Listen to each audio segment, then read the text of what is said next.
ये देखिए एसटीटी 2019 कैसे बर्बाद हुई, इस कथा को आप स्पष्टली ढंग से सुनिए। नमस्कार साथियों, मैं हूं आपका मित्र आलोक कुमार श्रीवास्तव। ये जो वीडियो है वो एसटीईटी 2019 कथा के नाम से बनाई जा रही है और ऐसा एक कथा, एक नाम देना, एक व्यंग किया गया है इस वीडियो के माध्यम से। और आपको इस वीडियो में एसटीईटी 2019 के संदर्भ में जितनी भी चीजें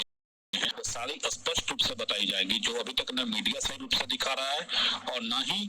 पेपर के द्वारा जो है आपको सही माध्यम से सूचनाओं को प्रकाश किया जा रहा है। तो हम चाहते हैं कि सारे जो बिहार के अभ्यर्थी हैं एसटीईटी के, चाहे वो अभ्यर्थी नहीं भी हैं, बिहार के आम जनता, आम नागरिकों को भी जानने का अधिकार है कि आखिर एसटीईटी 2019 में ऐसा क्या हुआ है, कहाँ गड़बड़ी हुई है और किन कारणों से इतने सारे अभ्यर्थी प्रताड़ित हो रहे हैं। तो मैं चाहूंगा कि आप लोग इस वीडियो को ज्यादा से ज्यादा शेयर करें और सारे लोगों तक इस वीडियो को पहुंचाएं। आज इस वीडियो के माध्यम से मैं सरकार की खामियों को उजागर करूंगा और एसटीईटी 2019 के पीछे जितनी भी कहानियां हैं, जितनी भी उसके पीछे रहस्य हैं, उन सारी चीजों से पर्दा उठाऊंगा। और देखते रहिए आखिर क्यों बिहार में बच्चे शिक्षक बनना नहीं चाहते हैं, इसके पीछे का क्या लॉजिक है। कई बार आपने सुना होगा कि सुशील कुमार मोदी जी ने ऐसा कुछ बयान दिया था कि बिहार में मैथ के और साइंस के टीचर नहीं मिलते हैं और इस कारण से हमें अदर स्टेट के लोगों को बुलाना पड़ता है, इसलिए हम डोमिसाइल यहाँ लागू नहीं कर सकते हैं। किन परिप्रेक्ष्य में वो सही स्टेटमेंट था और क्यों आखिर बिहार में लोग टीचर बनना नहीं चाहते हैं? क्या बिहार में प्रतिभाओं की कमी है कि वो टीचर बनना नहीं चाहते हैं, या सरकार की सिस्टम है जो नाकाम, इतनी नाकाम सिस्टम है जिसकी वजह से अभ्यर्थी मजबूर हो जाता है कि वो इस सिस्टम से ही दूर होकर बाहर स्टेट में चला जाता है जॉब करने के लिए। तो एसटीईटी 2019 की जो कथा की शुरुआत हो रही है वो आपको 7 सितंबर 2019 से शुरू हुई थी। आप देख सकते हैं स्क्रीन पे जो चल रहा है, बिहार विद्यालय परीक्षा समिति पटना के द्वारा जो विज्ञापन जारी किया गया था, उस विज्ञापन में ये स्पष्ट रूप से लिखा गया है कि 9 सितंबर से लेकर 18 सितंबर तक एसटीईटी 2019 के लिए ऑनलाइन फॉर्म भरे जाएंगे और उसमें पेपर 1 और पेपर 2 के विषयों की संख्या दी गई है। पेपर 1 में 7 विषय, पेपर 2 में 7 विषय है। बाद में एक विषय और जोड़ा गया था मैथिली को, उसमें जोड़ा गया था बाद में। और साथ ही साथ इसमें आप ये देखिए पॉइंट नंबर 2 में इस बार जो है स्पष्ट रूप से लिखा हुआ है कि जो कट ऑफ होगा वो 50% होगा जनरल कैटेगरी के लिए और ओबीसी एससी एसटी के लिए जो कट ऑफ होगा वो 45% का होगा। और अब इसके बाद आप एक वीडियो देखिएगा जिसमें अन्य किशोर सर ने भी बताया है कि ये एसटीईटी की जो परीक्षा है वो विभिन्न एसटीईटी परीक्षाएं जो पहले हुई थी उससे काफी डिफरेंट एसटीईटी की परीक्षा है, क्योंकि इस एसटीईटी की परीक्षा में आपको सीटों के अनुरूप ही रिजल्ट केवल दिया जाएगा। जितनी सीटें विज्ञापित की गई हैं उतने ही लोगों को श्रेणीवार और कोटिवार रिजल्ट जारी किया जाएगा। और ऐसा ये विज्ञापन भी जो निकला हुआ है उसमें भी आप देख सकते हैं स्क्रीन पे पॉइंट नंबर 2 को मैंने और रेड से घेरा किया हुआ है, उसमें भी आप देख सकते हैं इन चीजों की चर्चा की गई है। इसको आप देख ही रहे हैं। साथ ही साथ सुनिए आनंद किशोर सर का वीडियो कि कैसे उन्होंने वीडियो में एसटीईटी 2019 को जो है परीक्षा को अन्य पात्रता परीक्षाओं से भिन्न बताया था, उसकी वीडियो को आप देखिए। तिथि की घोषणा आज की गई जिसके अंतर्गत 7 नवंबर 2019 को एसटीईटी की परीक्षा ली जाएगी और इसी के साथ साथ शारीरिक शिक्षा एवं स्वास्थ्य अनुदेशक योग्यता परीक्षा 2019 का भी आयोजन 7 नवंबर 2019 को किया जाएगा। इस परीक्षा में माध्यमिक अर्थात वर्ग 9th एवं 10th हेतु 25,270 वैकेंसीज अर्थात रिक्तियां विज्ञापित की जा रही हैं और इसके साथ साथ उच्च माध्यमिक अर्थात वर्ग 11वीं एवं 12वीं हेतु 12,065 विज्ञापित की जा रही हैं। ये रिक्तियां अलग अलग विषयों में विज्ञापित की जा रही हैं। माध्यमिक हेतु कुल 7 विषयों में 25,270 रिक्तियां होंगी और उच्च माध्यमिक हेतु भी 7 विषयों में 12,065 रिक्तियां होंगी। इस वर्ष आयोजित की जाने वाली एसटीईटी परीक्षा विगत टीईटी परीक्षाओं से कई मान्यों में भिन्न होंगी। अब तक इसके पूर्व आयोजित की जाने वाली टीईटी परीक्षा में न्यूनतम प्रतिशत प्राप्त करने वाले अभ्यर्थी को उत्तीर्ण घोषित किया जाता था और उसके आधार पर वह नियोजन हेतु कार्रवाई की थी। इस बार जो एसटीईटी की परीक्षा आयोजित की जा रही है। इस बार का जो कट ऑफ है वह पूर्व की भांति सामान्य श्रेणी के अभ्यर्थियों के लिए 50% न्यूनतम कट ऑफ होगा और उसके अलावा अनुसूचित जाति, अनुसूचित जनजाति, महिला और दिव्यांग कोटि के अभ्यर्थियों के लिए 45% कट ऑफ होगा और इस कट ऑफ के ऊपर अंक प्राप्त करने वाले जितने भी अभ्यर्थी होंगे उनको कोटिवार in decreasing order of merit अर्थात मेधा क्रम के अनुसार उनकी मेरिट लिस्ट बनाई जाएगी और जितनी रिक्तियां विज्ञापित की जा रही हैं उतनी रिक्तियों का ही रिजल्ट घोषित किया जाएगा। अर्थात जितनी अलग अलग विषयों में 14 विषयों में जो रिक्त होंगी उन रिक्तियों के अनुसार उतने ही अभ्यर्थियों का श्रेणीवार कोटिवार रिजल्ट बिहार विद्यालय परीक्षा समिति द्वारा प्रकाशित किया जाएगा। इस मेधा सूची के तैयार करने में उनकी कोटि और अंक के अनुसार मेधा सूची तैयार की जाएगी। यदि दो कैंडिडेट्स का अंक बराबर होता है तो वैसे के आधार पर मेधा सूची तैयार की जाएगी अर्थात अधिक उम्र वाले अभ्यर्थियों को अधिमानता दी जाएगी और यदि किसी कैंडिडेट्स के अंक भी बराबर होते हैं और उम्र भी बराबर होती है तो वैसी परिस्थिति में जो यूजी स्नातक परीक्षा और 11-12 के लिए स्नातकोत्तर परीक्षा में जिनके अंक अधिक होंगे उनको मेधा सूची में ऊपर रखा जाएगा और यदि किसी कारणवश संयोगवश परीक्षा फल की घोषणा की जाएगी। प्रत्येक प्रश्न के 4 विकल्प होंगे। वीडियो सुना और आपने एक पेपर कटिंग में देख रहे हैं 8 सितंबर 2019 का, जिसमें स्पष्ट रूप से चर्चा की गई है कि एसटीईटी 2019 की जो परीक्षा है वो 7 नवंबर को होने जा रही है, जिसमें 37,335 पद हैं। बाद में इसमें 105 पद और जोड़े गए थे आपको मैथिली सब्जेक्ट के लिए, यानी 37,440 प्लस टोटल हो गए आपको। तो जैसा कि आप जानते हैं कि हर एक भर्ती में बिहार में ऐसी कोई भर्ती हुई नहीं है आज तक जिसमें कोई कोर्ट केस ना हो और कोर्ट केस के बाद ही कोई भर्ती यहाँ कंप्लीट होती है, ये तो नेचुरल चीजें हैं। और तो कोर्ट केस की शुरुआत हो रही है। पहला केस जो है इस एसटीईटी पे दाखिल किया गया था CWJC 20587/2019 और यह केस जो है दायर किया गया था एसटीईटी की परीक्षाएं क्योंकि काफी 2011 के बाद सीधे 2019 में आयोजित होने जा रही थी 8 वर्षों के बाद। तो उन पिटिशनरों की डिमांड थी कि 8 वर्षों के बाद हो रही है, इसलिए उम्र सीमा में कम से कम छूट दी जाए कि चूंकि टीईटी की परीक्षा हर साल आयोजित की जानी चाहिए। ऐसे एसटीईटी में ऐसा कोई प्रोविजन नहीं है कि हर साल आयोजित किया जाना चाहिए, लेकिन उन्होंने कोर्ट में अपनी दलील देकर कि टीईटी की परीक्षा हर साल आयोजित की जानी चाहिए, इसी के आलोक में एसटीईटी की परीक्षा नहीं हुई है हर साल, इसलिए हमें 8 साल का छूट जो है प्रदान किया जाए। और इसके उपरांत जो है हाई कोर्ट ने उन लोगों को 10 साल की छूट प्रदान की थी, एज रिलैक्सेशन 10 वर्षों का मिला था। और साथ ही साथ जो कंप्यूटर साइंस के अभ्यर्थी थे उन लोग को 8 वर्ष का मिला था, क्योंकि कंप्यूटर साइंस में ट्रेनिंग नहीं होता है, बीएड वगैरह 2 साल का करना अलाउ नहीं था उसमें, इसलिए उन लोग को 8 साल का। और जो एसटीईटी में जो अन्य सब्जेक्ट है उन लोगों को 10 वर्षों की छूट प्रदान की गई थी। तो वो देख सकते हैं स्क्रीन पे आपको चल रहा है ये ऑर्डर। तो साथ ही जैसा आपने देखा कि एज रिलैक्सेशन वाले केस के बाद जो है 10 वर्षों की छूट प्राप्त हुई सब लोगों को, और उसके बाद जो है फिर से एसटीईटी का जो एग्जाम का जो नया तिथि घोषित किया गया 28 जनवरी को घोषित किया। और काफी मानों में ऐतिहासिक परीक्षा थी, पहली बार बिहार में परीक्षा हो रही थी जहाँ पे इतने ठंड के मौसम में 28 जनवरी 2020 काफी ठंड का मौसम था और उस ठंड के दिनों में भी लोगों को चप्पल पहन के परीक्षा देना था। और एग्जाम में तो जैसे रहा कि कोई आपको लेके नहीं जाना, गैजेट इलेक्ट्रॉनिक गैजेट वगैरह वो सब लेके जाना काफी से परीक्षा हुई थी, काफी मतलब हार्डशिप से परीक्षा ली गई थी। जिन लोगों ने परीक्षा दिया है अपना अनुभव बताएंगे भी आप, और आप खुद देखिए कि परीक्षा के इंस्ट्रक्शन में क्या क्या चीजें थी, वो आगे आपको दिखाई पड़ेगा वीडियो में कि कैसे क्या क्या चीजें परीक्षा में लेके ले जाना वर्जित था और कैसे परीक्षा आयोजित की गई थी। तो अभी आपने जस्ट देखा होगा कि पटना, मुजफ्फरपुर, गोपालगंज और सहरसा में एक केंद्र की परीक्षा यानी टोटल 4 केंद्रों की परीक्षा रद्द कर दी गई। अनियमितता के आरोप में वहां पे कुछ अनियमितताएं हुई थी, उस कारण से जो है वो 4 केंद्रों की परीक्षा रद्द कर दी गई और फिर से उनके एग्जाम की नई तिथि घोषित की गई, 26 फरवरी को उनका एग्जाम कंडक्ट कराया गया। और साथ ही साथ अन्य किशोर सर ने, जो बोर्ड के चेयरमैन है, उन्होंने भी बयान दिया था कि परीक्षा पूर्ण रूप से और शांतिपूर्वक और अच्छी तरीके से हुई है। 4 केंद्रों की परीक्षा में गड़बड़ी पाई गई है, जिनको रद्द करके हम दोबारा परीक्षा कंडक्ट वहां कराने जा रहे हैं। और अभी आपने जैसा देखा कि 4 केंद्रों की पुनर्परीक्षा आयोजित की गई थी 26 फरवरी को पटना में,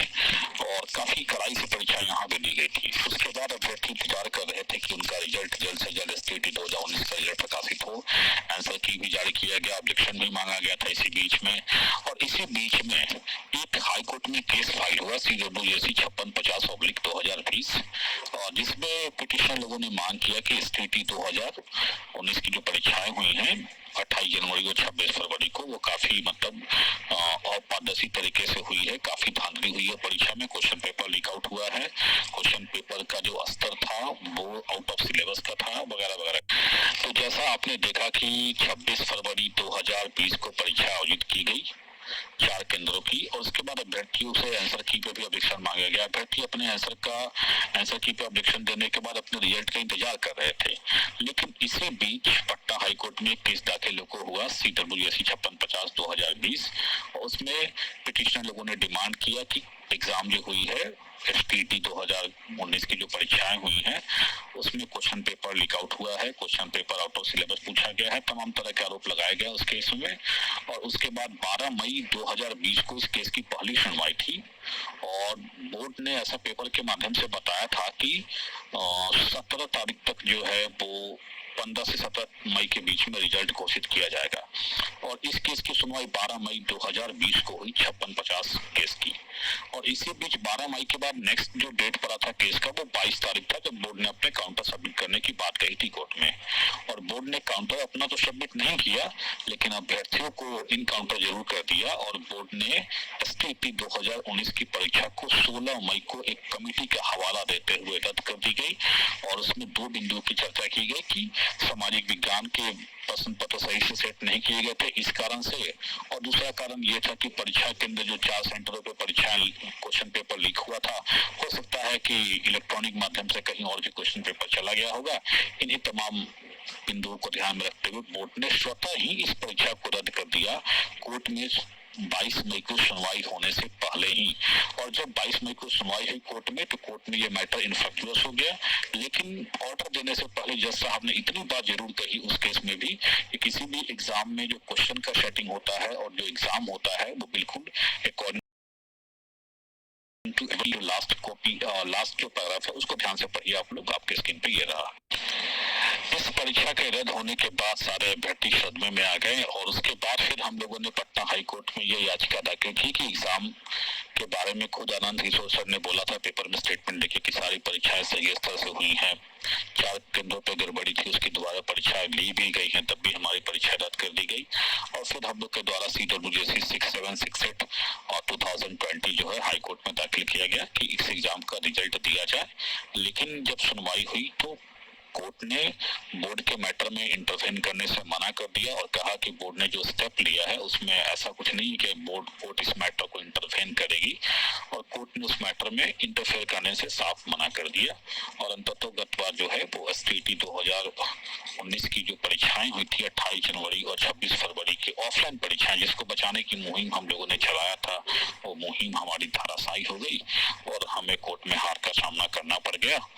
और फिर से लेकिन at the same time board ने वहां पे दिया कि हम लोग जल्द से जल्द STET 2019 की ऑनलाइन परीक्षा आयोजित करने जा रहे हैं, और वो परीक्षा की तिथि भी घोषित कर दी गई कि 9 सितंबर से लेके 21 सितंबर 2020 तक जो है वो आपको ऑनलाइन मोड में STET 2019 की परीक्षा आयोजित की जाएगी। अब आगे स्क्रीन पर आप देखिए हम लोग का जो ऑर्डर था उसमें लास्ट पैराग्राफ में क्या लिखा गया था, और साथ ही साथ ऑनलाइन परीक्षा जो 9 सितंबर से 21 सितंबर तक आयोजित की गई थी उसकी सूचनाएं भी प्रेषित कर रहा हूँ। तो जैसा कि आपने अभी देखा कि 11 अगस्त 2020 को जो है बिहार विद्यालय परीक्षा समिति के द्वारा PR 181/2020 विज्ञप्ति जारी की गई, और जिसके द्वारा 9 सितंबर 2020 से लेकर 21 सितंबर 2020 तक STET 2019 की परीक्षा जो है ऑनलाइन मोड में आयोजित करने की बात की गई। और इसके 2 सप्ताह पूर्व जो है वो बताया गया कि आप लोग अपने एडमिट कार्ड भी डाउनलोड कर सकते हैं। सब लोगों ने अपना एडमिट कार्ड डाउनलोड किया। बहुत दूर दूर काफी सेंटर दिए गए थे, कुछ लोग का अपना पड़ गया तो अच्छा था, लेकिन बाकी लोग का बहुत दूर दूर सेंटर दिया गया था। और आपने भी एग्जामिनेशन का शेड्यूल अभी जस्ट देखा था पिछले स्लाइड। तो जैसा अपना ऑनलाइन परीक्षा आयोजित की जाने लगी 9 सितंबर से लेकर 21 सितंबर तक, और इसी बीच जैसे पहले हुआ था एसटीईटी 2019 की जो ऑफलाइन परीक्षा हुई थी, वहां भी 2 केसेस हुए थे जिसके कारण से एग्जाम प्रभावित हुआ, रद्द हो गया। और फिर से यहाँ भी जो है आपको केस की शुरुआत हो रही है। पहले केस की शुरुआत हो रही है मैथ केस के द्वारा। मैथ की परीक्षा जो आयोजित की गई थी वो 10, 11 और 14 तारीख के 3 डेट पे आयोजित की गई थी। 10 और 11 तारीख का जो पेपर था वो काफी हार्ड लेवल का था, और 14 तारीख का जो पेपर था कंपेरेटिवली 10-11 की तुलना में मॉडरेट लेवल का था। तो 10-11 वाले अभ्यर्थियों ने जाके पटना हाई कोर्ट में CWJC 8278/2020 करके केस दाखिल किया कि 10-11 की पेपर का लेवल जो है IIT लेवल का था, जबकि कंपेरेटिवली 14 का जो पेपर का लेवल था वो 10th लेवल का था। इस केस की सुनवाई हाई कोर्ट में हुई, और हाई कोर्ट में जो है एक कमेटी बनाया गया, कमेटी के हाई कोर्ट के निर्देश पे, और कमेटी ने अपना रिपोर्ट देकर कुछ क्वेश्चन जो IIT लेवल के थे उनको हटाकर रिजल्ट जारी करने का रिकमेंडेशन दिया, जिसके आधार पे हाई कोर्ट ने इस केस को खारिज कर दिया और कहा कि जो क्वेश्चन है वो हटा दिया जाएगा और बाकी जो है आपको रिजल्ट दे दिया जाएगा। कोर्ट ने इस मैटर में भी इंटरफेयर करने से मना कर दिया, चूंकि एग्जाम काफी सेंसिटिव था और चूंकि दोबारा परीक्षा रद्द होने के बाद हुई थी, और कमेटी रिपोर्ट के आधार पे कोर्ट ने कहा कि जो रिजल्ट है वो अकॉर्डिंगली आप पब्लिश कर सकते हैं, और जो क्वेश्चन उसमें हटाना था वो क्वेश्चन हटाया जा सकता है उसमें। तो ये CWJC 8278/2020 के केस की बात। अभी हम लोग मैथ वाला केस CWJC 8278/2020 की बात कही थे अभी जस्ट। अभी इससे हम लोग परेशान थे काफी, क्योंकि ये रिजल्ट होने में काफी डिले हो रहा था, और पता चला बोर्ड के द्वारा कि इसी मैथ केस के कारण डिले हो रहा है। अभी ये केस चल ही रहा था, तभी एक और केस की खबर सामने में आई, CWJC 8520/2020, और इस केस में है सिलेबस का मुद्दा बनाया गया था कि सिलेबस जो है नहीं दिया गया परीक्षा में, और साथ ही साथ परीक्षा जो है वो ऑनलाइन मोड से आयोजित की जा रही है, जिसमें कई अभ्यर्थी ऑनलाइन सर्वेयर नहीं है, तो कैसे वो इस परीक्षा में सम्मिलित हो सकते हैं। इन सारे मुद्दों को लेकर CWJC 8520 दाखिल किया गया कोर्ट में, और कोर्ट ने पहले ही डेट पे पूरे एग्जाम के रिजल्ट पे स्टे लगा दिया। हाई कोर्ट में 26 नवंबर की पहली सुनवाई में ही जो है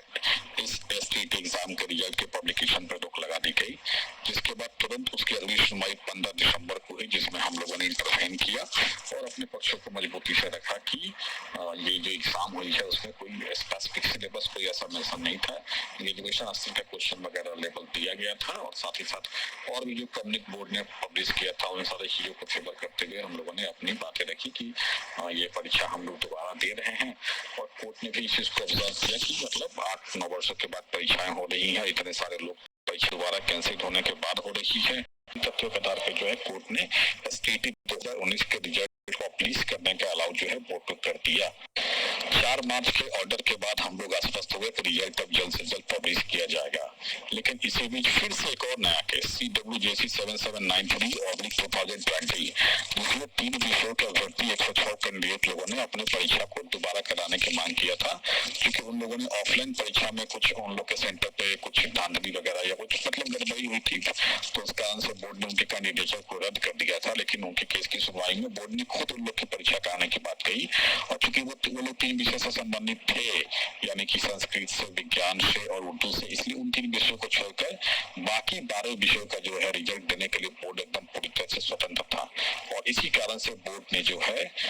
12 मार्च 2021 को 12 विषयों का रिजल्ट देने का शुरुआत किया, और यहीं से STET का जो है समझिए कि कथा का जो है चरम सीमा पहुंचना शुरू हो गया। और क्या क्या गड़बड़ियां हुई यहाँ से, इसी चीजों को हम आगे आपको विस्तार से बताने वाले हैं। यहाँ से एक इम्पोर्टेंट सेक्शन आपका स्टार्ट हो रहा है STET 2019 की जो ऑनलाइन परीक्षा हुई थी उसके रिजल्ट के संदर्भ में। अब देखिए आगे क्या होगा, इसको जरा ध्यान से समझिएगा सब लोग, बहुत ही सेंसिटिव मामला है ये। और ये सारे बिहार के नौनिहाल जो सरकारी स्कूलों में पढ़ते हैं, किसी कारणवश नहीं जा पाते हैं प्राइवेट स्कूलों में, आखिर उनको सरकारी स्कूलों में बेहतर शिक्षक, बेस्ट टीचर मिले, इसके लिए परीक्षा आयोजित की गई थी, जैसा कि विज्ञापन में स्पष्ट रूप से वर्णित था। और भी बहुत सारे काउंटर एफिडेविट जो हमने पहले केसेस बताए, CWJC 8520 हो या CWJC 8278/2020 हो, सारे केसेस में और साथ साथ सरकार ने भी ये काउंटर दिया था कि यह परीक्षा जो है एक कॉम्पिटिटिव नेचर की परीक्षा है, एलिजिबिलिटी टेस्ट के साथ साथ एक कॉम्पिटिटिव फॉर्म में ली जाने वाली परीक्षा है, जिसमें सीटों के अकॉर्डिंग ही रिजल्ट देने की बात कही गई है। लेकिन अब ये माजरा कैसे बिगड़ेगा, अब इसको देखिए अगले जब रिजल्ट जारी होगा 12 मार्च को, तब क्या होगा मैं अगले स्लाइड के द्वारा आपको इसको बताता हूँ।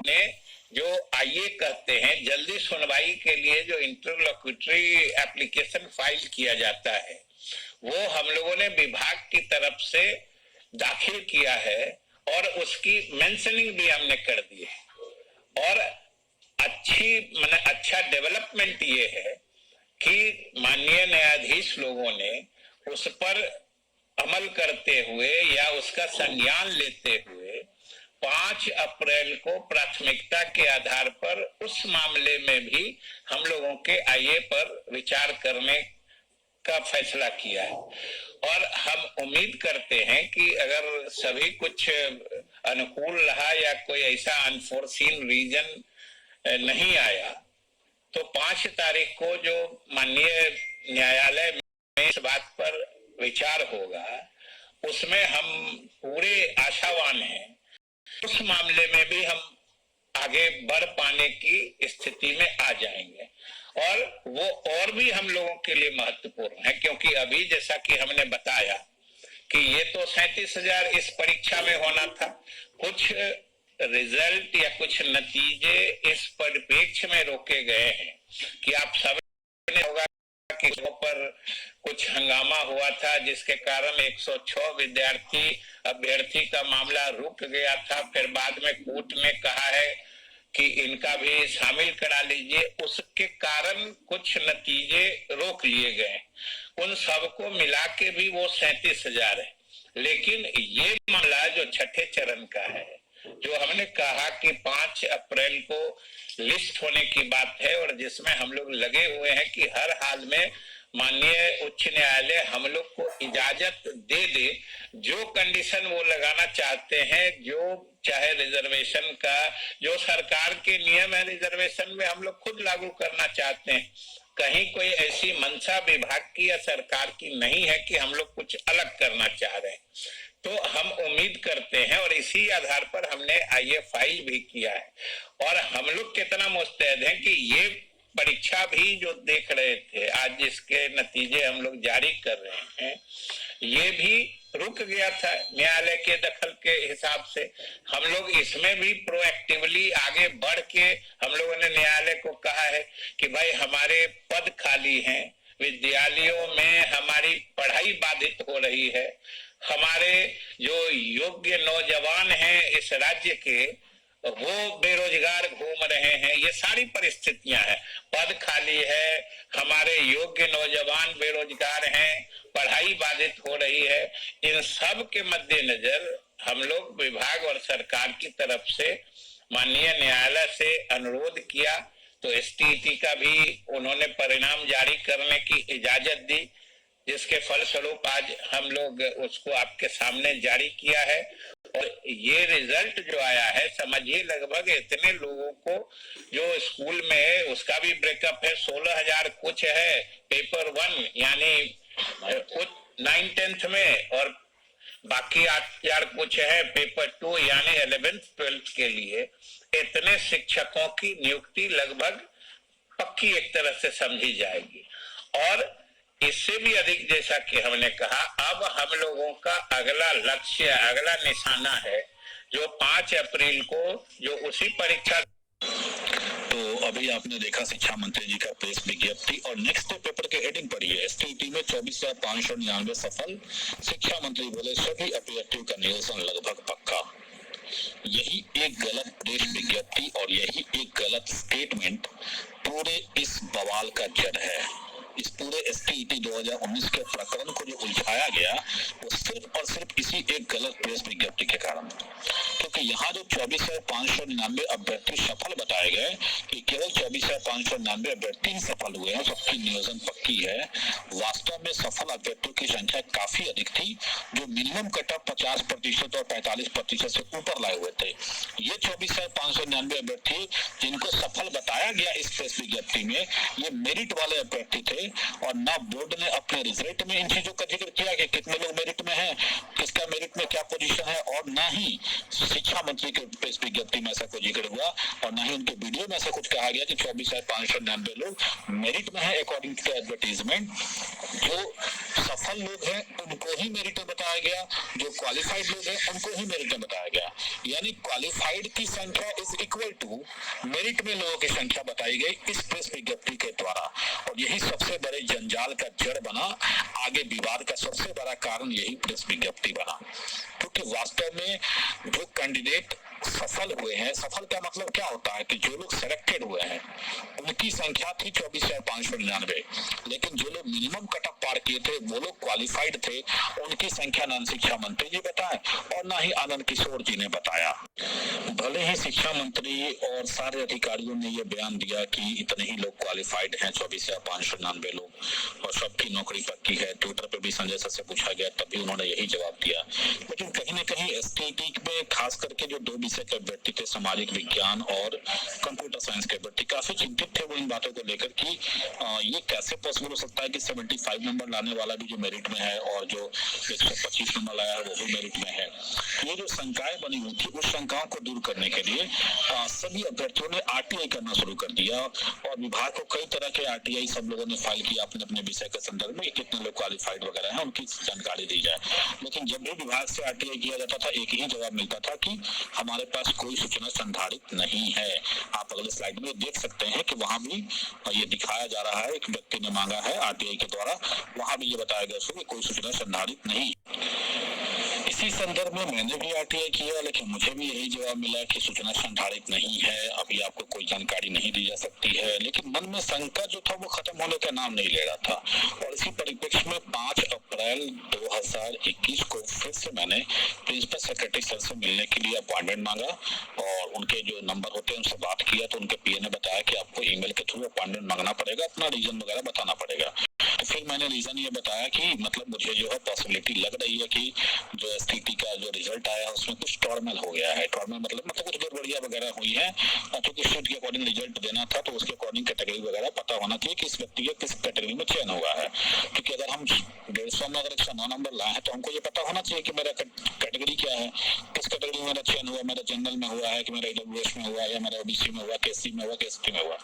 तो ये शंकाओं को लेकर मैंने आपसे मतलब प्रिंसिपल सेक्रेटरी सर को जो है वो ईमेल के थ्रू अपना मैसेज भेजा, लेकिन उन्होंने कोविड कारणों के हवाला देते हुए उनके पीए ने मना कर दिया कि सर अभी मिलना नहीं चाहते हैं। मैं अभी अगले स्लाइड में देख सकते हैं ये अपॉइंटमेंट के लिए जो मैंने उनको ईमेल भेजा था। इसके बाद कई बार हम लोगों ने ट्विटर कैंपेन वगैरह चलाया कि 3 विषयों का रिजल्ट जल्द से जल्द जारी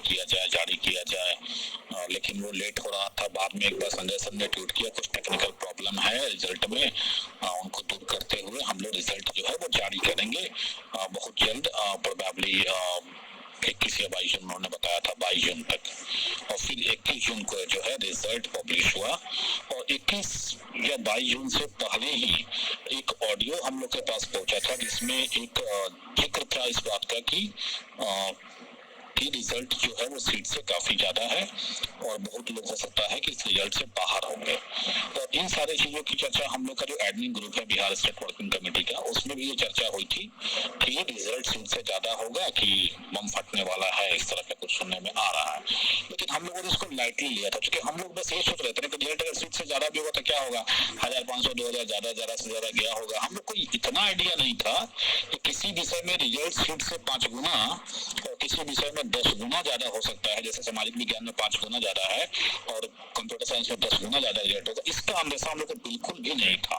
और जब 21 जून को रिजल्ट आया तो हम लोगों ने देखा कि कितने ऐसे हमारे मित्र जो अच्छे अच्छे स्कोर लाए थे 95, 99, 100, वो सारे लोग मेरिट लिस्ट से बाहर थे और ओवरऑल रिजल्ट में मेरिट शो करना शुरू कर दिया था 21 जून के रिजल्ट में।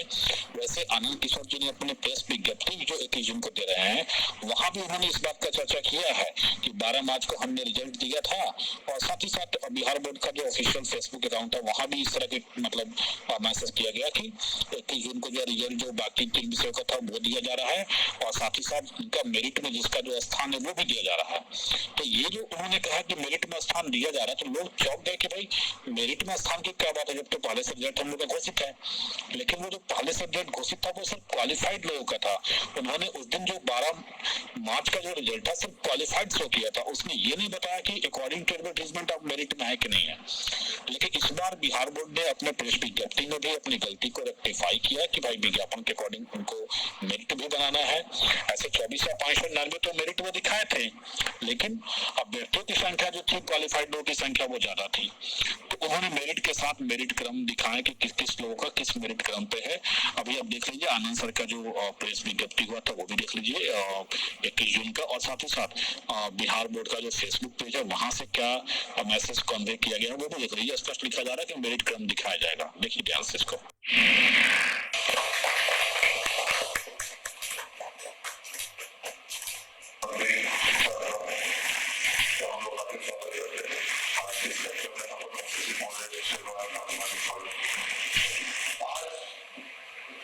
माध्यमिक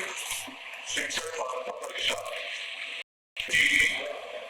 की पेपर 1 के 3 विषयों उर्दू, संस्कृत और विज्ञान विषयों का परीक्षा फल अभी से कुछ ही देर में माननीय मंत्री महोदय द्वारा जारी किया जाएगा। इसके पूर्व 12 विषयों पेपर 1 और पेपर 2 के 12 विषयों का परीक्षा फल पूर्व में माननीय मंत्री महोदय के द्वारा जारी किया गया था और उस क्रम में यह बताया गया था कि 3 विषय जो शेष रह गए हैं उर्दू, संस्कृत और विज्ञान, इसमें कुछ विद्यार्थियों की पुनः परीक्षा लेने के पश्चात इस विषय का सटीक रूप से रिजल्ट जारी किया जाएगा। इसी क्रम में आज यह परीक्षा परिणाम जारी किया जा रहा है। मैं सबसे पहले अनुरोध करना चाहूंगा माननीय मंत्री महोदय से कि वे कृपया इन 3 विषयों के परीक्षा फल को जारी करने के बाद इसके साथ ही जो पिछली बार जो 12 विषयों का परीक्षा फल जारी किया गया था उसमें कैंडिडेट के मार्क्स उन पर अभी की सूचना दी गई थी, वे क्वालिफाइड है नॉट क्वालिफाइड है उसकी सूचना दी गई थी। आज उन 12 विषयों का उन सभी कैंडिडेट्स का मेधा क्रमांक में स्थान भी आज जारी किया जा रहा है, जिससे कि उन कैंडिडेट को जब भी शिक्षक योजना अभ्यास 7 से प्रारंभ होगा कुछ महीनों के बाद तो उनको अप्लाई करने में उसमें सुविधा होगी। तो उन 12 विषयों में भी पूर्व की सूचना जो मार्च पर क्वालिफाई के अलावा विषयवार कोटिवार मेधा क्रमांक में स्थान भी उन 12 विषयों का जारी किया जा रहा है। मैं अनुरोध करना चाहूंगा सबसे पहले माननीय मंत्री महोदय से इस परीक्षा फल जारी करें। तो जैसा कि अभी आपने देखा कि 30,676 लोग जो है according to advertisement merit list में थे, लेकिन जो बहुत लोग जो नॉट इन मेरिट लिस्ट में कर दिए गए उन लोगों ने जाके सरकार पे दबाव बनाया इन चीजों का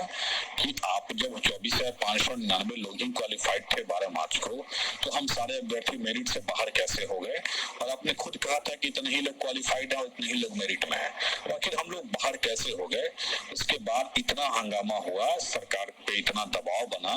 कि सरकार ने आनंद फानंद में कहा कि हम एक कमेटी बना रहे हैं और कमेटी बनाने के बाद हम फैसला करेंगे। चूंकि 7वें चरण में हम 2011 वाले जो बचे हुए अभ्यर्थी हैं उनको भी मौका देंगे, क्योंकि उनकी भी वैलिडिटी लाइफ टाइम होने जा रही है, लाइफ टाइम सरकार ने कर दी है। और 2019 में भी जो एसटीईटी में जो क्वालिफाइड हैं और मेरिट में हैं और जो क्वालिफाइड और नॉट इन मेरिट लिस्ट में हैं उनके कैंडिडेचर पे हम 7वें चरण में विचार करने के लिए कमेटी बनाने जा रहे हैं। और कमेटी कमेटी के बाद जो है जो हम फैसला लेंगे वो आपको अवगत कराया जाएगा। तो सारे अभ्यर्थियों के आंदोलन के बाद सरकार ने ये जो कमेटी बनाने का निर्णय लिया, अब देखिए आगे की स्लाइड में आपको दिखेगा कमेटी और कमेटी कब बनी, कैसा रिपोर्ट आया कमेटी का, फिर उसके बाद हम चर्चा करते हैं आगे क्या होने वाला है।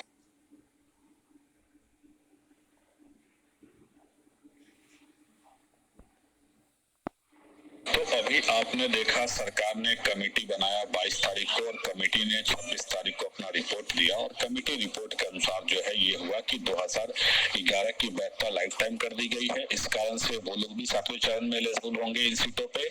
साथ ही साथ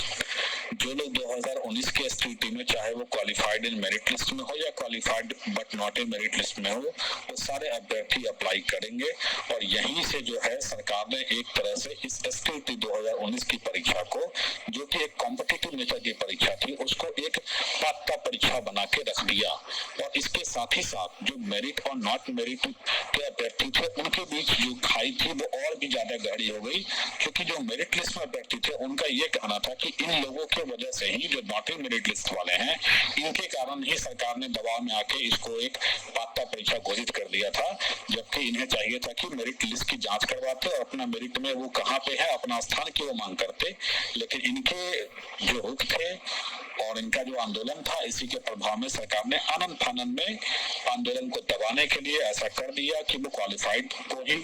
सारे जितने भी क्वालिफाइड थे, चाहे वो मेरिट में थे चाहे नॉट इन मेरिट में थे, वो सारे मेरिट शब्द को ही खत्म कर दिया गया सिर्फ नॉट इन मेरिट वालों की वजह से। जबकि सरकार की ये सोची समझी एक साजिश है, वो चाह रही थी कि क्या फायदा हमको मेरिट और नॉट मेरिट से, हमको तो शिक्षक बहाली करना है, चलो मेरिट नॉट मेरिट होना हटा के सबको हम बहाली करने का मौका दे देंगे, अपना ही सब कोर्ट में जाएगा, लड़ेगा, मामला कोर्ट में जाएगा तो खुद अपने कोर्ट से निर्णय जो आएगा वो मानेंगे। सरकार की सोची समझी साजिश है ये और कुछ नहीं है।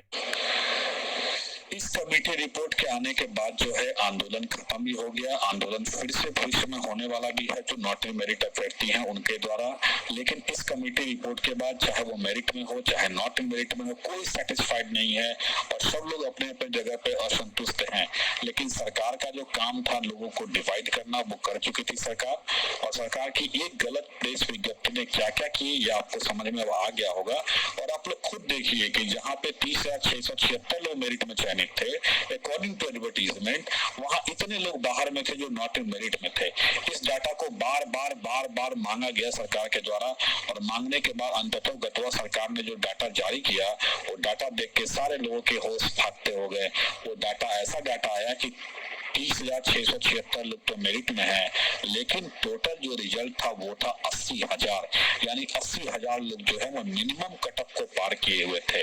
अब बताइए 80,000 मिनिमम कटअप को पार करने वाले लोग हैं और 30,000 मेरिट वाले लोग हैं, यानी 30,000 मेरिट वाले अब एक तरफ हो गए और 50,000 नॉट इन मेरिट वाले एक तरफ हो गए। नॉट इन मेरिट वालों का कहना था कि भाई चलो, उसमें से कुछ लोगों का ऐसा मानना है, मैं सबका नहीं कहूंगा, कि चलो सरकार ने कम से कम एलिजिबिलिटी करके हम लोगों को कुछ तो मौका दिया कि हम लोग नियोजन निकाय में अप्लाई करेंगे। कुछ लोग का ये भी मानना है नॉट इन मेरिट वालों में कि नहीं, हम मेरिट में थे, मेरिट के अकॉर्डिंग एडवर्टाइजमेंट के अकॉर्डिंग होना चाहिए सारा काम। और जो मेरिट वाले हैं उनका सिर्फ एक ही मानना है कि अकॉर्डिंग टू एडवर्टाइजमेंट हम एलिजिबल हैं, तो हमको क्यों ऐसे किया गया कि हम सबके बराबर होंगे और सब लोग के साथ साथ चरण में अप्लाई करेंगे। और इसी से मेरिट और नॉट मेरिट के बीच की जो दरार है वो बढ़ती चली गई और मेरे पास कुछ समझ में आ नहीं रहा था कि मैं करूं क्या करूं ना करूं। लेकिन ओवरऑल जब मैंने सारी चीजों को एनालिसिस किया तो मुझे ऐसा लगा कि इस एग्जाम के अकॉर्डिंग ये एकदम श्योर था कि जो मेरिट में आएंगे उनका ही चयन प्रक्रिया आगे बढ़ने वाली है, चाहे वो जैसे भी बढ़े। ठीक है, मैंने अगर फेसबुक पे ये लिखा था कि आपके रिजल्ट के लिए मैं जान लगा दूंगा भले ही मेरा रिजल्ट हो या ना हो, आखिर वो किस परिप्रेक्ष्य में लिखा गया था? इसी परिप्रेक्ष्य में मैंने लिखा था क्योंकि सब लोग जानता था कि किसी का रिजल्ट होना ना होना 75 नंबर तो सबको ला सकता था, सबको पता था ये, लेकिन वो मेरिट में है कि नहीं ये पता नहीं था उसको। तभी तो वो लिखता था कोई भी आदमी कि हाँ मेरा रिजल्ट हो या ना, आप लोग का तो रिजल्ट कम से कम आएगा, रिजल्ट तो आना चाहिए कम से कम, यही तो हम लोग का प्रयास था। तो इन सारी चीजों को देखते हुए हमने बहुत लोगों से अपना विचार विमर्श किया, अपने मित्रों से या अपने शुभचिंतक जो भी हमारे हैं, और ओवरऑल हमने मतलब सब चीजों को आकलन करने के बाद एक पाया कि नहीं, जो मेरिट में अभ्यर्थी है वो जेन्युइन डिजर्विंग कैंडिडेट है अकॉर्डिंग टू द एडवर्टाइजमेंट। अगर सरकार ने गलती की है तो सरकार अपनी गलती के लिए सजा भुगते। तो अभी आपने देखा 80,402 लोगों को सरकार ने क्वालिफाइड घोषित कर दिया और बता दिया कि 7वें चरण में सभी लोग जाके अप्लाई करेंगे, जबकि अकॉर्डिंग टू एडवर्टाइजमेंट 30,676 लोग ही एलिजिबल हैं। अभी मैं आपको दिखा रहा हूं, देखिए सरकार के द्वारा शिक्षा विभाग ने जो बिहार बोर्ड को पत्र लिखा है उसमें भी कहा है कि सीटों के अकॉर्डिंग ही रिजल्ट आपको देना है, यानी जितने सीटें विज्ञापित है उतना ही सीटों का रिजल्ट देना है, श्रेणीवार और कोटिवार, यानी कि जो भी कैटेगरी होगा जनरल, ओबीसी, एससी, एसटी का बना के देना है और जितनी सीटें है उतना ही रिजल्ट देना है। सरकार ने और बीएससीबी ने दोनों ने अपने काउंटर में भी हलफनामा दिया है हाई कोर्ट में कि यह एक कॉम्पिटिटिव नेचर का एग्जाम है। एलिजिबिलिटी टेस्ट के साथ साथ हम कॉम्पिटिटिव नेचर भी बना रहे हैं जिसके द्वारा हम बेस्ट टीचर चूज करेंगे और जो हाई स्कोरर रहेंगे उनको प्रमाण पत्र देकर हम आगे की प्रक्रिया में निवेशन या नियुक्ति जो भी करना होगा वो करेंगे। तो अब आप बताइए कि 30,676 जो योग्य अभ्यर्थी थे उनका क्या दोष है, और अगर मैं उनके साथ खड़ा हूं तो मैं कहाँ गलत हूँ? अगर वो धर्म किसके पक्ष में है सोचिए। अगर गीता में धर्म की बात कही गई है तो आप बताइए कि जो एडवर्टीजमेंट के अकॉर्डिंग एलिजिबल हैं वो तो धर्म के पक्ष में है। अब सरकार ने अपनी गलत प्रेस विज्ञप्ति के लिए नॉट इन मेरिट वालों को भी इंक्लूड कर दिया और ये संख्या 80,000 कर दिया, साथ ही साथ 2011 वालों को भी ला रहे हैं। तो सरकार की गलती, सरकार अपने वोट बैंक के लिए कर रही है। हम इसको क्यों टॉलरेट करेंगे? हम तो इसका प्रतिकार करेंगे ही और ऑब्वियस से प्रतिकार करेंगे, क्योंकि जो नियमावली है, जो विज्ञापन है, उनको फॉलो करते हुए आपको चलना है। आपकी नियमावली कह रही है कि बीए बीएड बाई 2 पे बनेगा, ठीक है, हम इस बात को भी मान रहे हैं, लेकिन एलिजिबिलिटी टेस्ट में आपका ही तो कंडीशन था कि हम 30,000 लोगों, 37,000 जो सीटें हैं हम उतने ही लोग को सर्टिफिकेट देंगे। ये भी तो आपकी ही शर्त है। तो आप खुद सरकार के काउंटर को भी देख लीजिए, सरकार ने क्या दिया था वो भी आप लोग देख लीजिए और आप बिहार की प्रबुद्ध जनता ये डिसाइड करिए कि क्या सरकार वास्तव में बिहार की शिक्षा व्यवस्था को सुधारना चाहती है या इसको गर्त में भेजना चाहती है। अगर सरकार ये चाहती भी होगी तो कम से कम हम मेरिट वाले अभ्यर्थी इसको गर्त में नहीं भेजने देंगे और जहां तक संभव होगा इसका प्रतिकार करेंगे।